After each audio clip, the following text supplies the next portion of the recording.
Hey, indie filmmakers, I'm Nick Bodmer. I'm Griffin Hammond, and on this week's episode, I am flying the DJI Spark for the first time. Actually, it is the first camera drone I've ever flown. Plus, your questions about podcasting technology, directing non-actors, and whether you really need to follow the 180-degree rule. Hey, Nick, how are you doing? Hey, Griffin, I'm doing very well. How are you? I'm good. I have a new piece of camera technology. Tell me about it. Tell me about it. It's the DJI Spark. All right, I'm a little bit jealous. That's the new DJI drone, right? Yeah, it's this really small drone, and it's funny because I've been interested in drones for years, but this is the first one that I've actually purchased.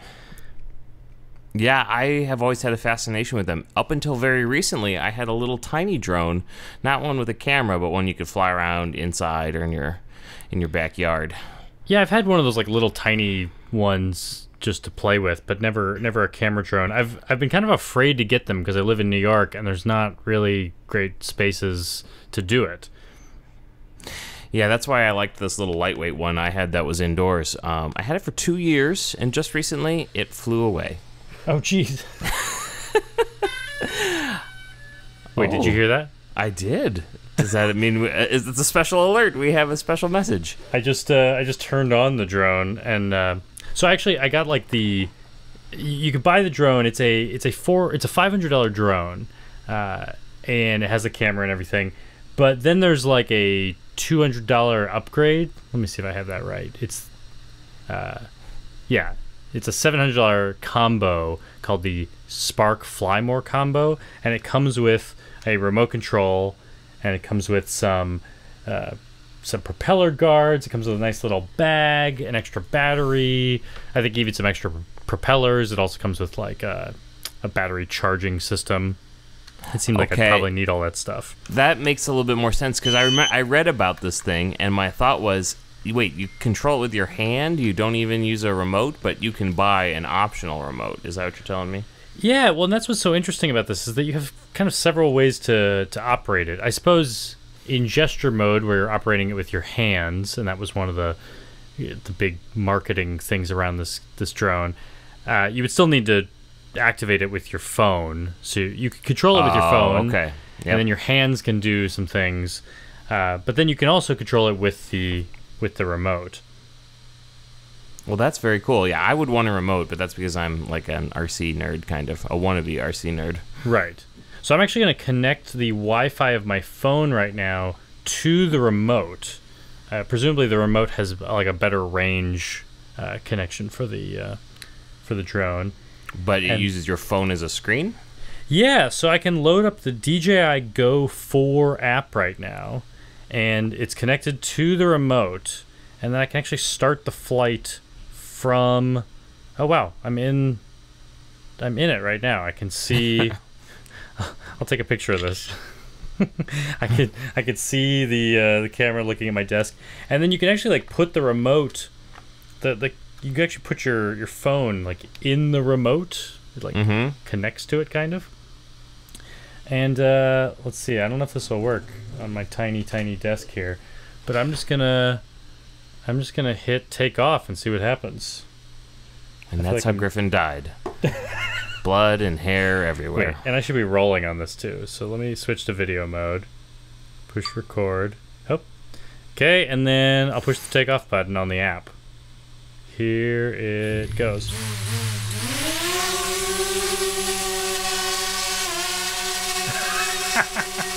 Jeez, that's loud. Yeah, it's very loud. I don't even know if I can hear you anymore. Oh.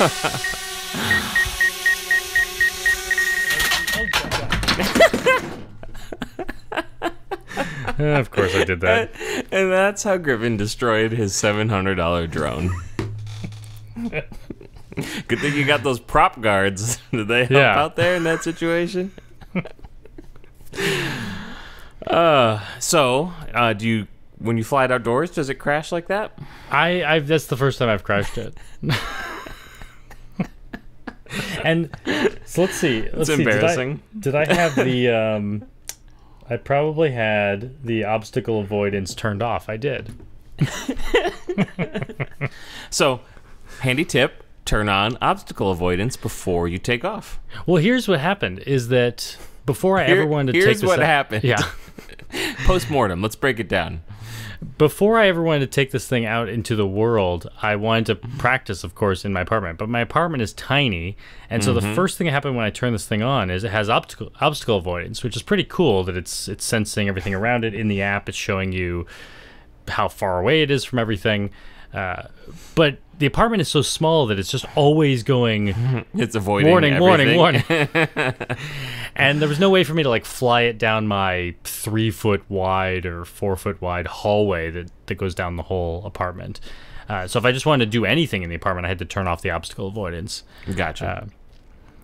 But then it's kind of cool that it does a lot of like automated things. Like it takes off on its own and it can land on its own if you just, you just push land and it will do the rest, which is kind of takes a lot of stress off.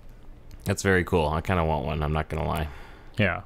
Well, maybe I'll give you my broken one. When you get a new one? Did you actually break it? Is it broken? I can't tell. It's actually, it's on the floor right now, out of reach. I can kind of see it. It looks like maybe the battery popped out. They're usually pretty hardy, to be honest. It's probably fine. Yeah. Well, and so I took it on its first, like after playing around in the apartment for a while and getting comfortable with the controls, although clearly not that comfortable Not yet. super comfortable. I mean, part of it was that I was just like piloting it backwards right now and also not fully paying attention.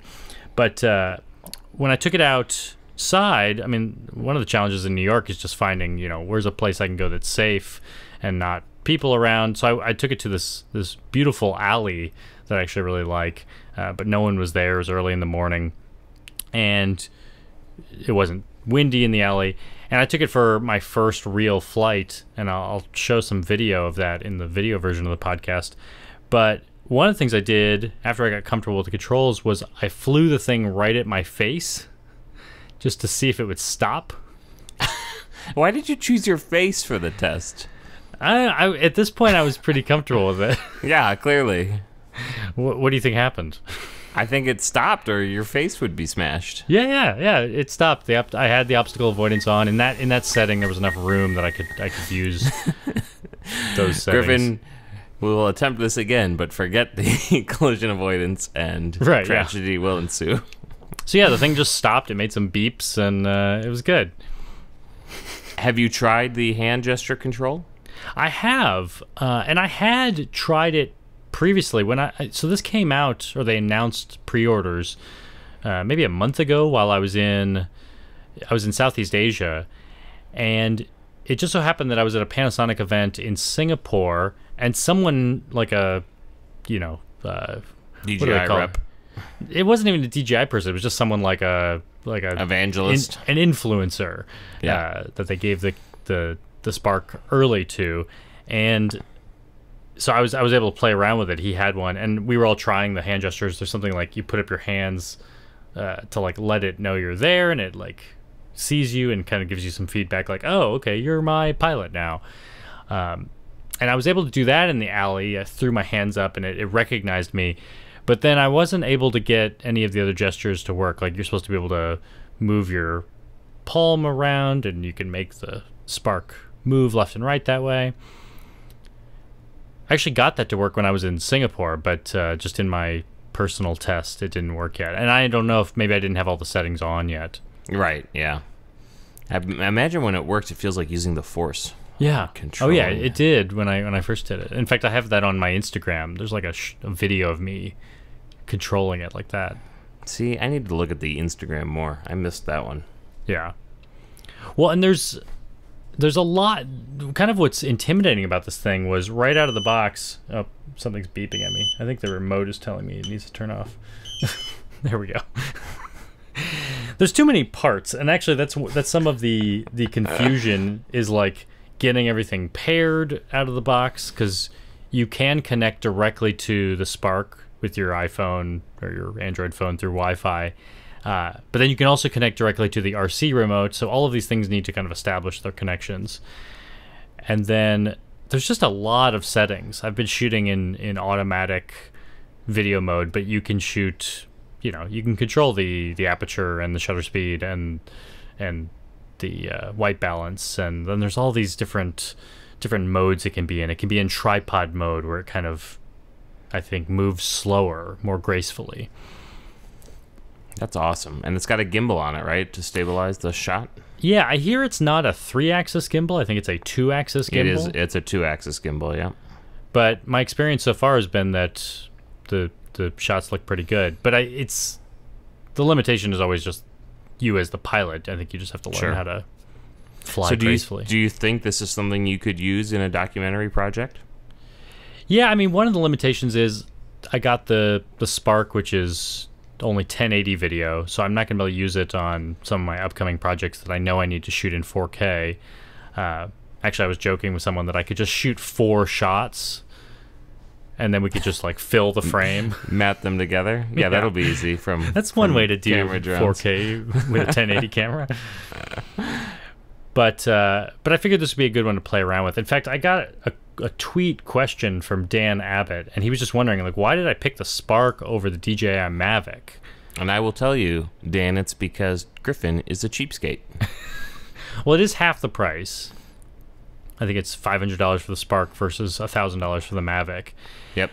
And the size really, aren't you more comparing 700 to 1,000? Because doesn't the Mavic come with the remote and all that jazz? I actually don't know. I know that there is a Fly More combo for the Mavic as well. So, I mean, I assume I'd probably spend roughly $1,200 or $1,400 to get all the parts that I would want. You're probably right. But the size is much smaller. And then also what appealed to me was just the product video for the Spark, that it can do all those gestures. I think there are some gestures on the Mavic, but it seemed to me that the Spark could do some more. Yeah, no, I think it's really, I mean, what they're doing with this stuff is really cool. I mean, just even from a year ago, they're already like 1,000 times smaller and faster and better and cheaper. It's pretty cool.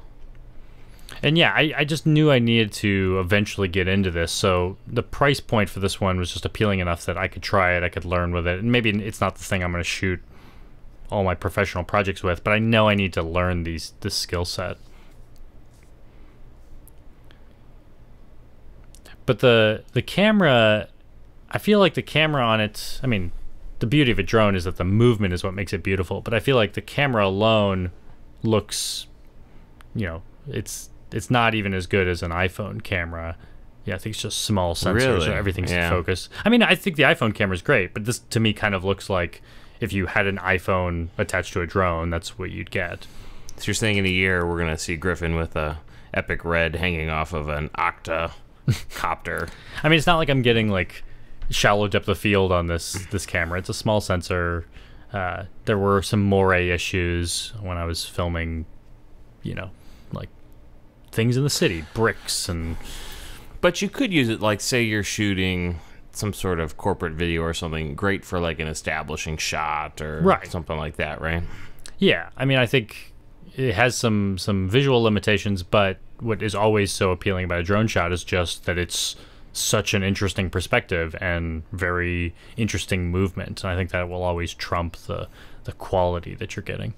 Have you seen that video floating around where they there's like a drone shot and it comes in and like a camera operator wearing a helmet kind of catches the drone and then uses it as like a steady cam to go in really close? So it's like this shot that starts like way up high in the sky and ends as like a close-up on somebody. This seems familiar, yeah. I saw it like on Facebook or Reddit or something like that, but we'll put it in the show notes. I'll find it. Yeah, definitely. That was kind of cool. Well, and apparently one of the gestures on this drone is that you can like put your palm underneath it and it will land in your hand. Yeah, I read that. Have you tried that? No. Actually, I think I was trying to get it to do that. I probably didn't have that turned on yet. Yeah, you're going to try and do that. It's going to just smash into your face. What else? Well, you are also using some new camera gear today, right? I am. So you might notice my shot's a little wider. Can you guess why that is, Griffin? you are now using the Panasonic 12 to 35 millimeter lens. Ding, ding, ding. That is correct. Also shooting on my brand new G80. No, wait, I'm not. I ran out of time getting set up for the podcast, and the G85 is still here in my hand, but I did swap lenses at least. So, well, that's and honestly, pretty cool. With the new lens, I'm not sure if we should even expect a difference in video quality between the GH3 and the G85 body. I would not anticipate a major change unless it handles, the ISO a little better. I mean, I remember there was like a little bit of a color shift difference between the GH3 and GH4. The GH4 and GH5 have been the same, but the GH3 I think was greener or more purple. I can't remember which direction. It was something. Yeah, but that's the only thing I would expect to be different. Yeah.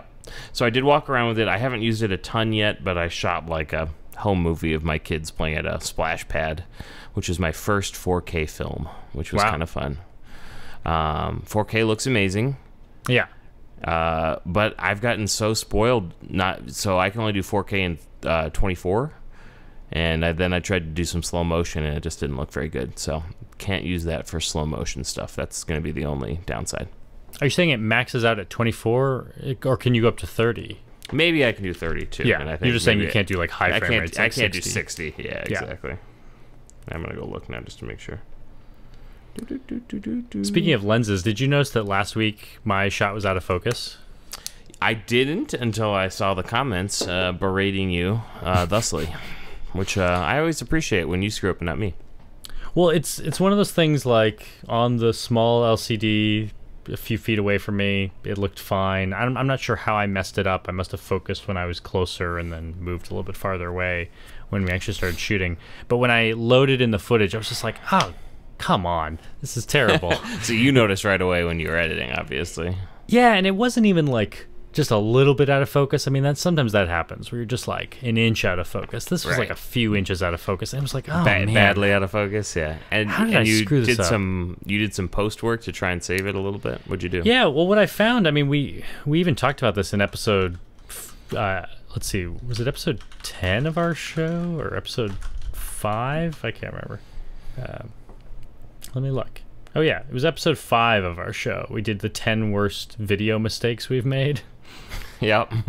And one of them was being out of focus. I mean, I do that sometimes for interviews. And so my trick has always been, if you just put a mask around the area that you want to be in focus and just sharpen that area, you don't want to sharpen everything, but if you just sharpen the face, it doesn't look great, but you can kind of trick the viewer because they'll just kind of go, well, that part's sharper than the rest of the shot, so that's what's in focus.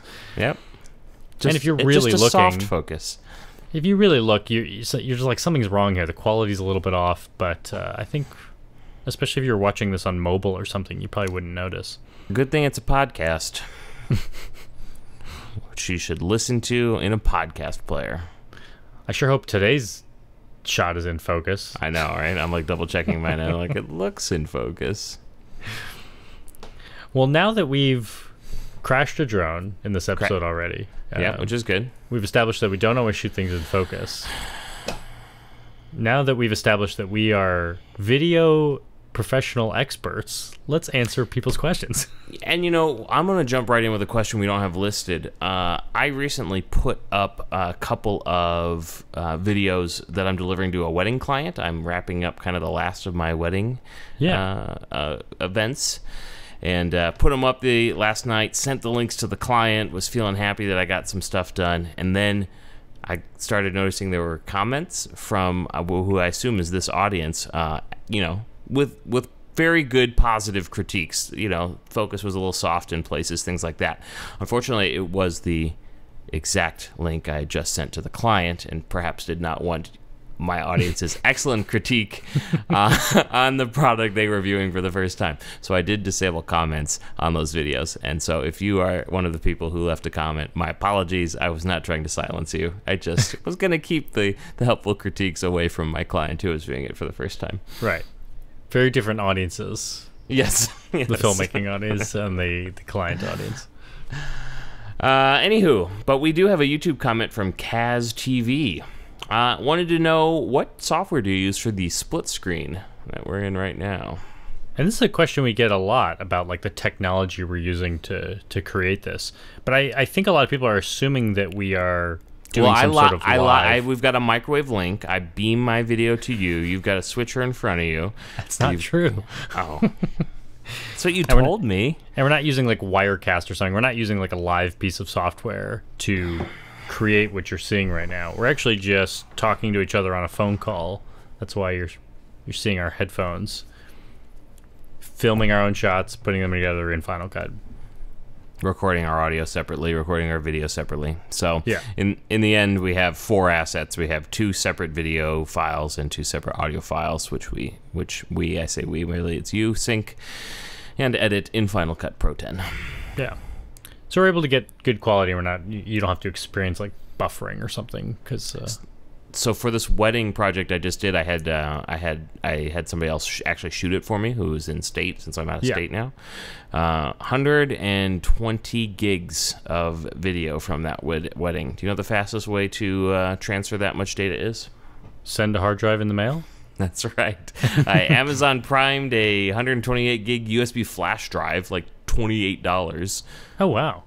And they put it on that and put it back in a little, it's just a thumb drive, so it's tiny. Right. Went in a bubble mailer and came back to me. Easy. Great. Yeah. And if something happens to that, then they can just send another one. Send another one, exactly. Yeah. Exactly.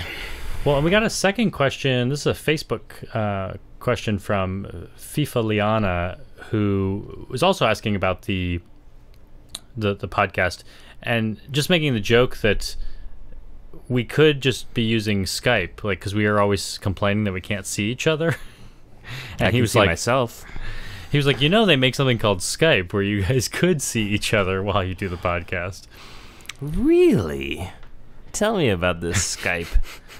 No, we did FaceTime video for a little while. Yeah, we tried that, and I think what we found was that while the live experience for us wasn't too bad, when we were editing it, there was more lag than there should have been.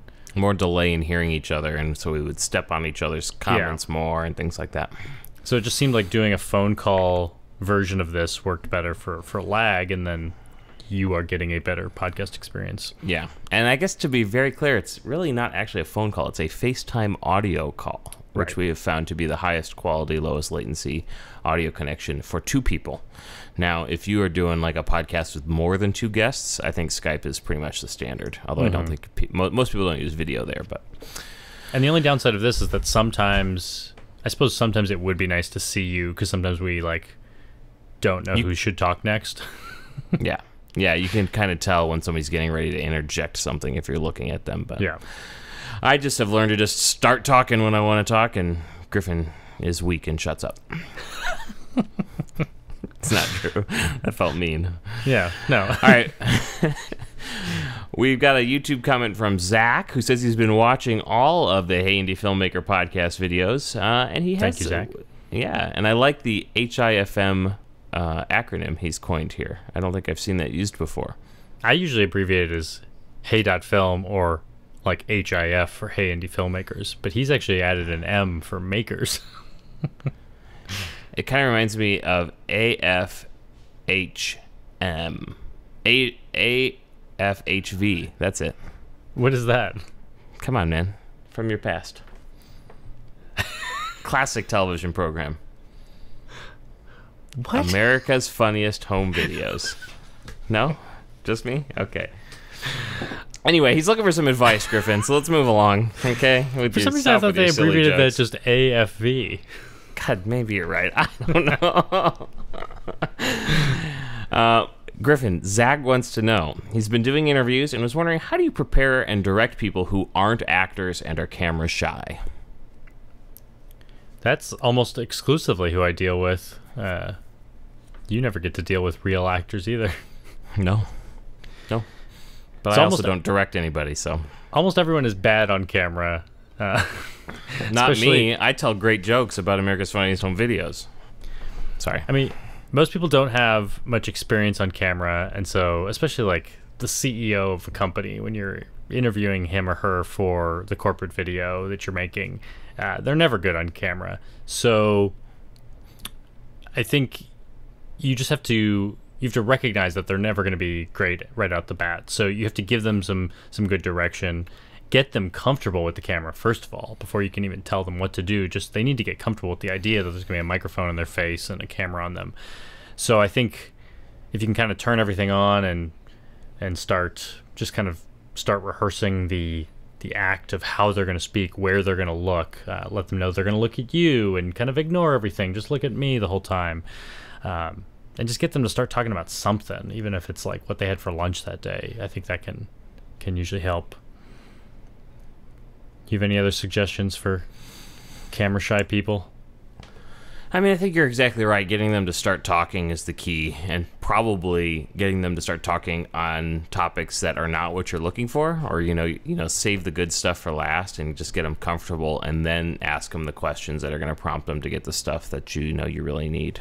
Yeah, and I think there's kind of a whole continuum of people. You'll come across people that just surprise you and they're really great on camera.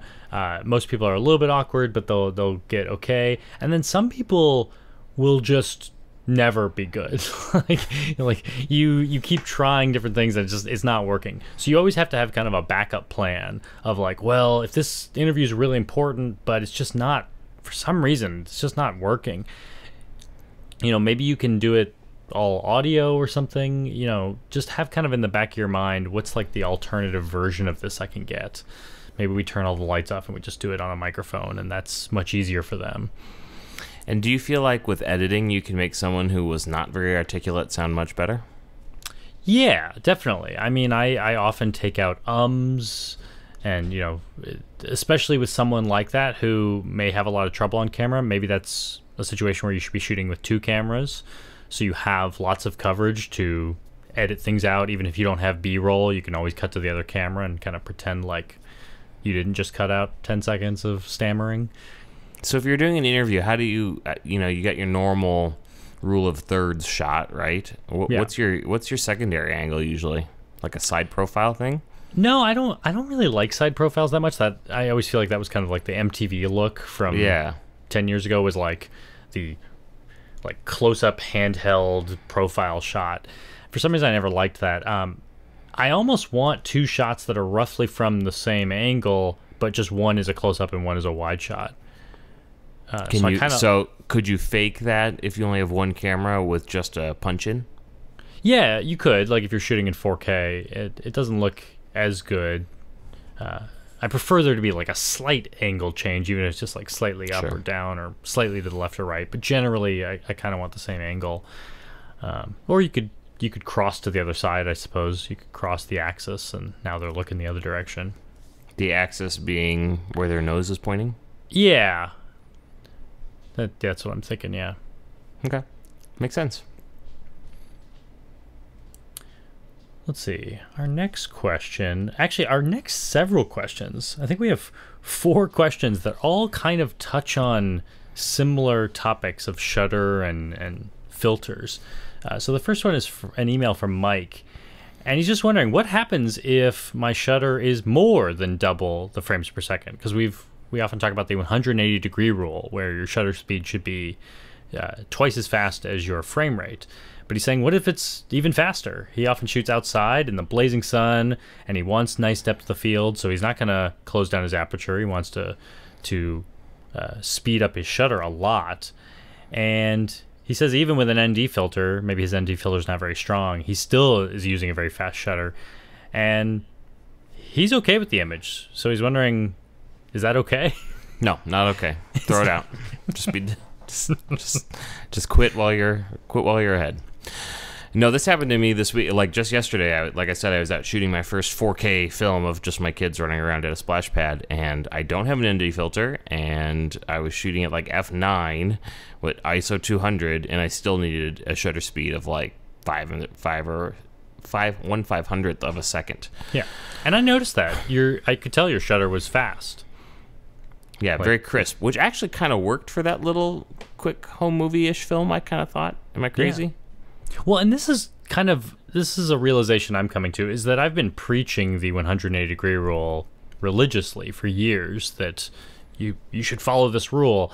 But like a lot of rules in filmmaking, if you don't like to do that. If you are okay with the way your video looks, I don't think there's anything wrong with that. I mean, I thought your video looked fine. It does have kind of this crisp, a little bit staccato look when you go to really high shutter speeds, but I don't know, the crispness might be good for some people. So let's describe what changes when the shutter speed changes, but everything else is the same, right? Yeah.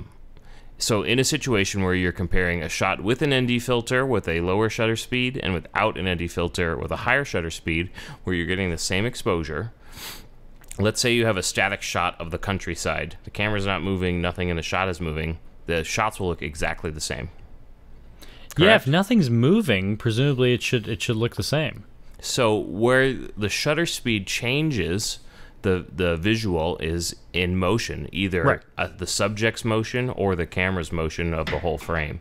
Right. And a lower shutter speed is going to introduce more blur into the shot than a higher shutter speed. So when we say it looks staccato or like the Saving Private Ryan effect, it's just that very choppy because there's no blur when things are moving around, or much lower blur, I should say. Right. Well, and there are several applications where you might want no motion blur. You might be doing visual effects or green screen where it actually helps you to have crisp edges. If you're pulling stills from your video, that's better. And maybe you just like the look, this action movie look, or you don't really notice that and you just appreciate that there's a lot of clarity there. The only reason you follow the 180-degree rule is just to have an appropriate amount of motion blur where it kind of helps your brain connect these frames together so they don't feel jumpy. They all feel like natural movement together. Yeah, but the consequence is more motion blur, which maybe you don't want for your project. So I don't think you... I mean, if you are okay with the way your video looks, I don't think you have to follow that rule. No, and again, a little bit of a choppiness might be preferable to a shot that's completely blown out. Sometimes you just got to get the shot, right? Right, yeah. I mean, when I've run out of ND filters or don't have time to put one on, I'm happy to crank my shutter speed way fast. And especially for a non-moving shot, if I'm getting a landscape establishing shot, I'm really not worried about it because I think, who's going to notice? Makes sense to me. I will tell you, though, that my experience yesterday made me realize I do need to go get an ND filter.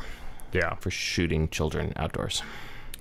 And let's see, this might be the exact same question we got on Facebook from Andrew. He's just wondering what's the difference between using an ND filter when outside versus just cranking up the shutter speed.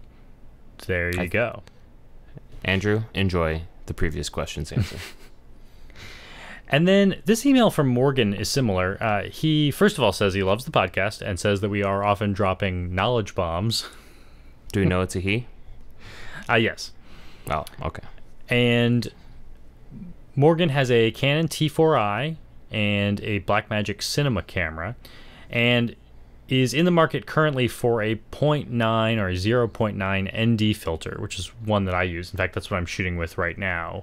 I'm shooting indoors with my 12mm prime at f1.6, and I've thrown a 0.9 ND filter on it because the way that I'm lighting this and for how far open this lens is, I need that ND filter. And I think he's actually using that ND filter outside in the sun, which I do that a lot because he wants to get shallow depth of field. So again, just like Andrew and Mike, he just wants to be able to open up his aperture, and so that's why he's using the ND filter outside so that he can maintain an appropriate shutter speed. But then he's just wondering, when I come inside and I'm not out in the daylight anymore, do I need to use a different filter, or is there like a specific set of filters for indoor and outdoor? And in the end, it just depends on how much light you have. Yeah, I mean, I'm often not using ND filters indoors. I usually only need this 0.09 or 0.9, sorry, outdoors. But in situations like this where I happen to be very well lit, I've brought in some lighting specifically for the podcast, I am using it. But usually for natural light, I don't need an ND filter. So if I were to pick up just a general use ND filter, you think the 0.9 is the way to go? That one seems to work well for me. I suppose, in the brightest sunlight, that's not enough, and I'm still finding myself using 200 ISO, and maybe I still need to mess with some aperture or shutter speed. So if you really intend to do a lot of outdoor shooting in lots of different sunlight conditions, I imagine you might want a whole range of ND filters or maybe a variable ND. But for me, I find the 0.9 works well. Okay. And maybe I'll pick one up before my vacation this week, since I'm going to be shooting outdoors a lot. Yeah. We've got an email from Jerry.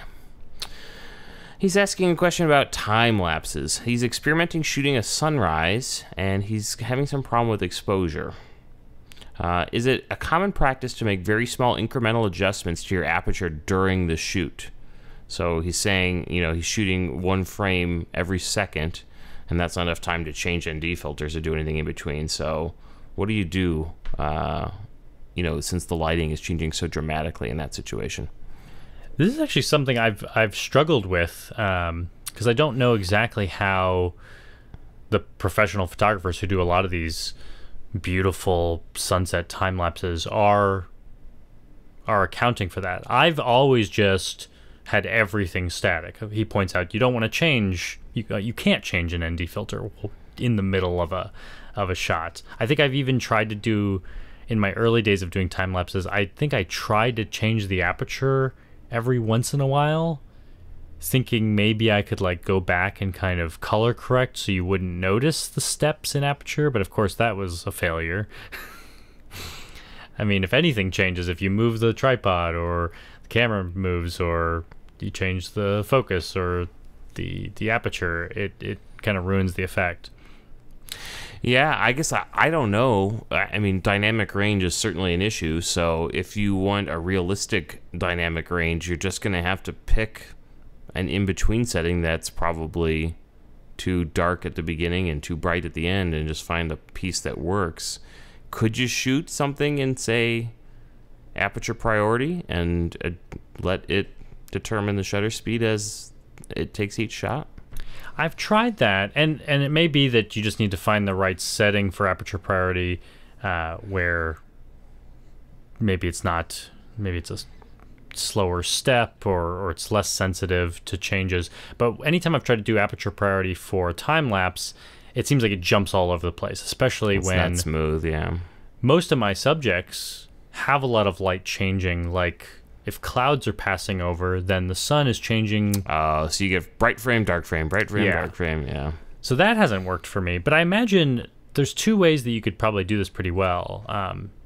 Is one, if you just shoot in RAW instead of JPEG, now you have more dynamic range, so Sure. you could pull out more information on the lighter end or the darker end.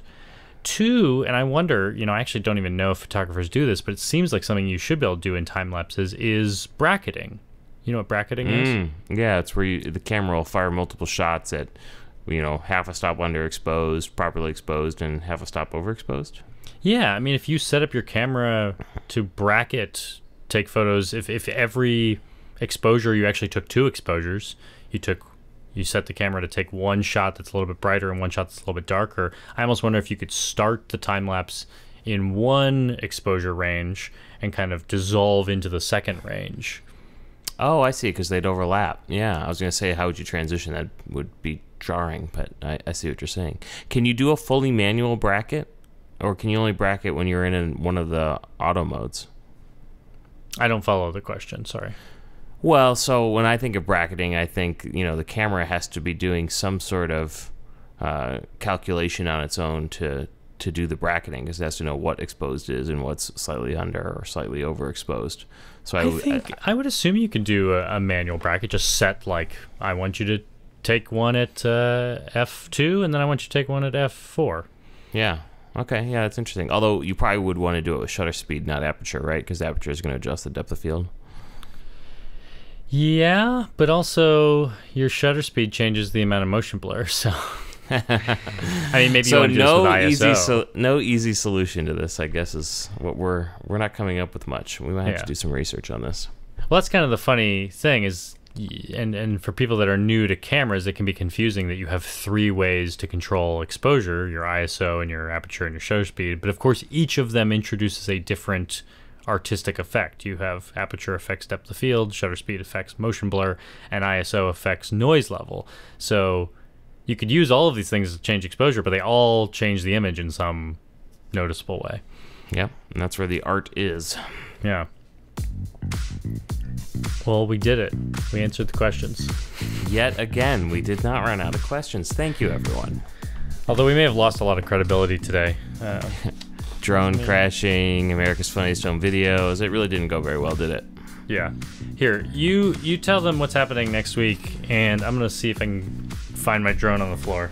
All right, good luck. So we are taking 1 week off next week, and we will be back on July the 12th. If you're very good, we might have a quick bonus episode we'll throw out there.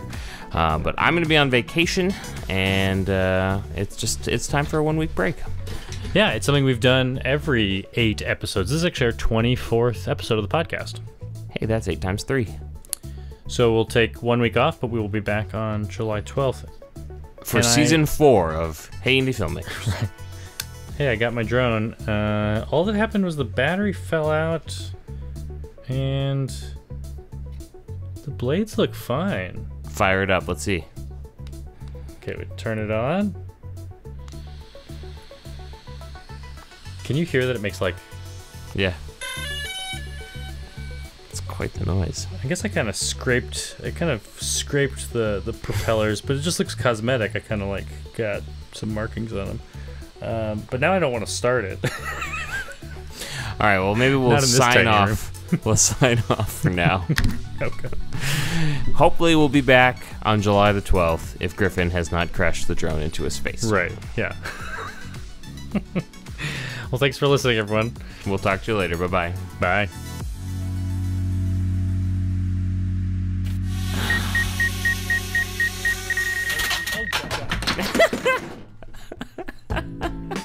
Of course I did that.